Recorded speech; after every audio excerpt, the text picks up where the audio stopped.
Pension వేయకూడదు, అభివృద్ధి రాకూడదు అనేది మా అభిమతం. ఒకవైపు డిఎస్సి నోటిఫికేషన్ లేదు, జాబ్ క్యాలెండర్ లేదు, ఇవేమి లేకుండా రాష్ట్రం అప్పుల్లో ఉంది. అప్పులు చేస్తా ఉన్నారు. కానీ ప్రతి మంత్రులు కానీ వైసీపీ నాయకులు కానీ అడ్డగోలుగా రియల్ ఎస్టేట్ వెంచర్లు చేసి ఎలా డబ్బులు సంపాదిస్తున్నారంటే, ఇది అనకాపల్లి నియోజకవర్గం కసింకోట మండలంలోని బయ్యారం రెవెన్యూ డివిజన్లో విస్తున్నపేట గ్రామం. ఇది బేసిక్గా ఈ భూములన్నీ 600 ఎకరాల పైచులకు ఇవి కోరంబోకు భూములు, దళితుల భూములు, పైగా ఇవన్నీ క్యాచ్మెంట్ ఏరియా. ఆ పక్కన రంగబోలు ప్రాజెక్టుకి 47 ఎకరాల రంగబోలు ప్రాజెక్టుకి ఎంత క్యాచ్మెంట్ ఏరియా. అలాగే ఈ రియల్ ఎస్టేట్కి పర్మిట్ లేవు. ఒకవైపు యువత ఉద్యోగాలు లేకపోతా ఉంటే వీళ్ళు 13,000 కోట్ల రూపాయలు రియల్ ఎస్టేట్ వెంచర్ చేశారు. ఇక్కడ రో హౌసెస్ వస్తాయని. ఒకవైపు ఏమో దిక్కు దివాణం లేదు ఉద్యోగాలకి, ఉత్తరాంధ్ర నుంచి వలసలు వెళ్ళిపోతూ ఉన్నారు, ఉపాధి అవకాశాలు లేవు. ఏది చూడండి, ఏది ఎక్కడ అభివృద్ధి లేదు. కానీ ఈ వైసీపీ నాయకులు మరి రియల్ ఎస్టేట్ వెంచర్ల మీద ఎలా దోచేస్తారు. అక్కడ చూస్తే ఆ పైన క్యాంప్, వాళ్ళకి సైట్ ఆఫీస్ అంటాం. ఇంకోవైపు కొండ పైన కూర్చోబెట్టి హెలికాప్టర్ ల్యాండ్ అవ్వడానికి హెలిప్యాడ్. ఒకవైపు ఉద్యోగాలు లేవు, అభివృద్ధి లేదు. కానీ వీళ్ళు మటుకు 13,000 కోట్ల రూపాయలు వెంచర్. దీంట్లో 590/2 సర్వే నెంబర్ ప్రకారం ఇది మొత్తం గడ్డలు, వాగులు, ఇది క్యాచ్మెంట్ ఏరియా. ఇది ప్రకృతి విధ్వంసం. ఇది వాల్టా యాక్ట్కి విరుద్ధం.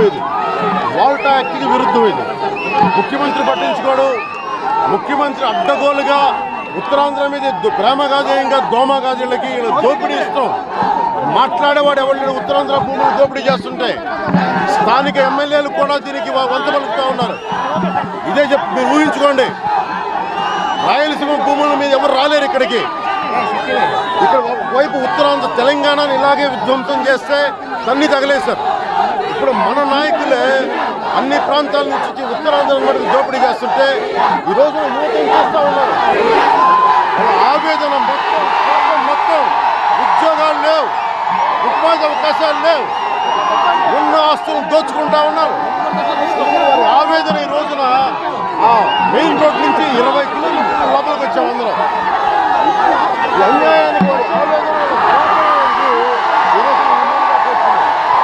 దీనిని నేను ఖచ్చితంగా ఎన్విరాన్మెంటల్ ప్రొటెక్షన్ ఏజెన్సీకి, కేంద్ర మంత్రిత్వ శాఖకి, అలాగే గ్రీన్ ట్రిబ్యునల్ తీసుకెళ్తా.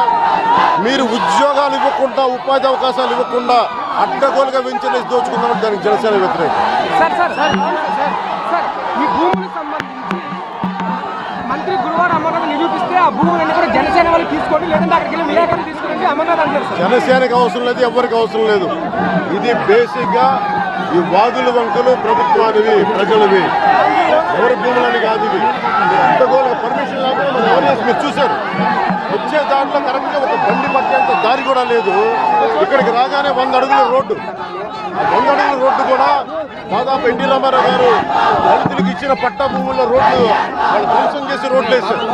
రోడ్డు పర్మిషన్ ఇచ్చారు. ఇది నేను మంత్రులతో మాట్లాడలేదు, డైరెక్ట్ జగన్తోనే మాట్లాడుతున్నా.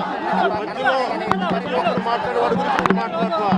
జగన్ ముఖ్యమంత్రులు బాధ్యత తీసుకోవాలి, చీఫ్ సెక్రటరీలు బాధ్యత తీసుకోవాలి, రెవెన్యూ శాఖ బాధ్యత తీసుకోవాలి, కలెక్టర్ బాధ్యత తీసుకోవాలి. మీరు ఇవన్నీ అడ్డగోలుగా దోచేస్తున్నా. మీరందరూ ఏం చేస్తున్నారు? ప్రభుత్వ ఆస్తుల్ని కాపాడాల్సిన బాధ్యత మీకు లేదా? మీరు ప్రాథమిక హక్కులు ఉల్లంఘించట్లేదా? ప్రాథమిక బాధ్యతలు 11 బాధ్యతల్లో ఒకటి కీలకమైంది ప్రభుత్వ ఆస్తులు రక్షించడం, వాగులు వంకల్ని రక్షించడం. ఇవన్నీ అడ్డగోలుగా దోచేస్తారు.